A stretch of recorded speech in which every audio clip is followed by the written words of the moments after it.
Bonjour à tous et bonjour à toutes, bienvenue pour une dernière vidéo sur ArchiWizard. Alors dernière vidéo tout simplement parce que je ne sais toujours pas où va ce logiciel et que finalement les vidéos que j'ai fait suffisent pour mes élèves. Du coup, je ne vais pas aller plus loin, en tout cas pour l'instant. Donc là, excusez-moi, j'enlève juste mes volets roulants. Voilà. Donc, cette vidéo-là va parler d'ensoleillement, confort été, confort hiver au niveau des fenêtres. Donc, on a des fenêtres. L'été, je veux que mes fenêtres soient le plus cachées au niveau du soleil. Donc, c'est-à-dire que j'essaye de viser moins de 10% de la fenêtre illuminée par le soleil dans la journée, en été. Et par contre, en hiver, je veux que toute ma fenêtre soit illuminée. Voilà. Comment je fais ça? Eh ben, je vais sûrement mettre un brise-soleil et ensuite je vais devoir essayer de comprendre comment fonctionne mon brise-soleil. Donc, bibliothèque de base, les protections solaires, un brise-soleil horizontal que je viens positionner sur ma fenêtre. Ce brise-soleil, si je double-clique dessus, je peux le modifier. Donc, par exemple, je peux mettre un brise-soleil de 3 mètres. D'accord? On va mettre 4 mètres pour pouvoir cacher les deux fenêtres. Voilà mon brise-soleil. Mon brise-soleil, je peux l'agrandir. Vous voyez, il y a la valeur qui change là. Je peux le déplacer. Donc je vais le déplacer. Je vais le mettre à peu près ici pour l'instant. Voilà. Par contre, je l'ai un peu trop agrandi. On va laisser du 1,4 de base. Voilà.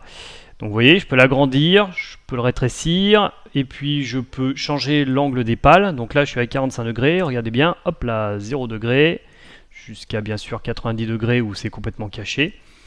45 degrés, on va laisser comme ça. Donc, voilà, j'ai mis mon brise-soleil, mais comment je sais l'efficacité qu'il a? Je peux tout à fait mettre l'imagerie solaire. Voilà. Et regarder un petit peu avec l'imagerie solaire ce qui se passe. Je peux regarder l'imagerie solaire, d'ailleurs, pas en irradiation, mais en exposition au soleil. Voilà. Et passer, pourquoi pas, de mois en mois. Donc, par exemple, je peux mettre mois de décembre au mois de février, donc au 28 février, voilà, et je vois là par exemple que j'ai de l'ensoleillement partout sur ma fenêtre, mais sauf en haut. Maintenant, si je veux quelque chose de plus fin, je vais être obligé de mettre ce qu'on appelle un récepteur solaire. Je prends mon récepteur et je viens le poser. Alors je vais cacher l'imagerie, pour le poser c'est plus simple. D'accord, je viens le positionner sur ma fenêtre. Ce récepteur, moi j'ai de la chance, il fait 1 mètre par 1 mètre. Parce que mes fenêtres font 1 mètre par 1 mètre. Sinon, vous pouvez modifier la largeur, la hauteur.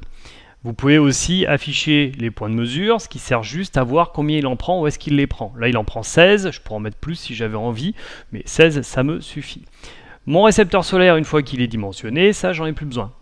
Et là, du coup, si je vais dans les résultats, j'ai mon récepteur solaire. Avec ce qui m'intéresse le plus, moi, c'est la réception. D'accord?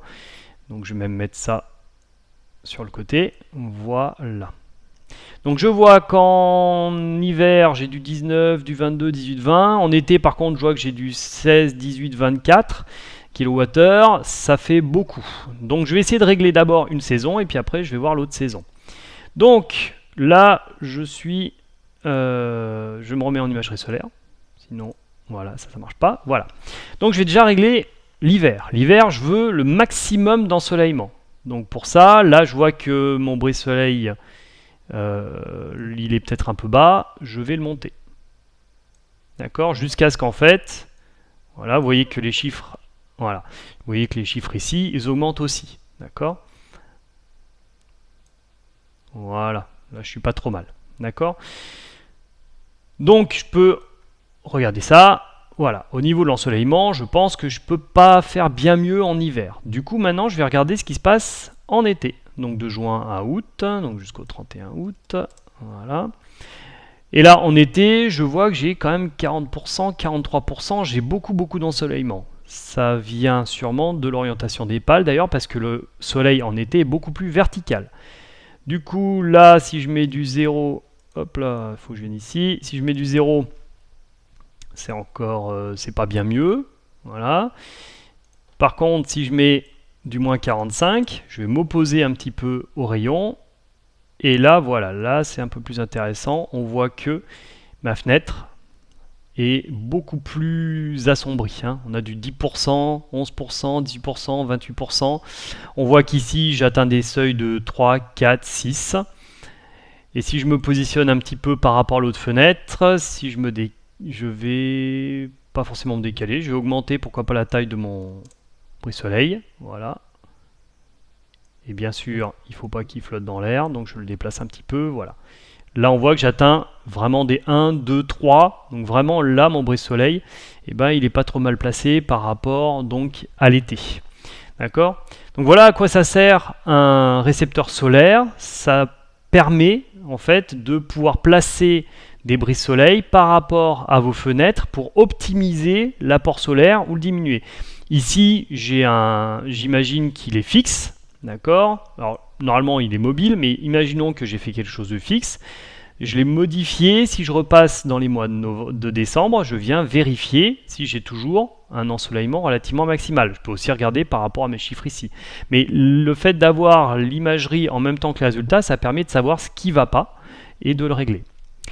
Donc voilà pour cette vidéo. Vous voyez, ça peut être très simple de placer un brise-soleil et ensuite de voir quelle est son influence sur nos vitrages. Sur ce, je vous souhaite une bonne soirée, à bientôt pour d'autres vidéos, sûrement plus sur Revit.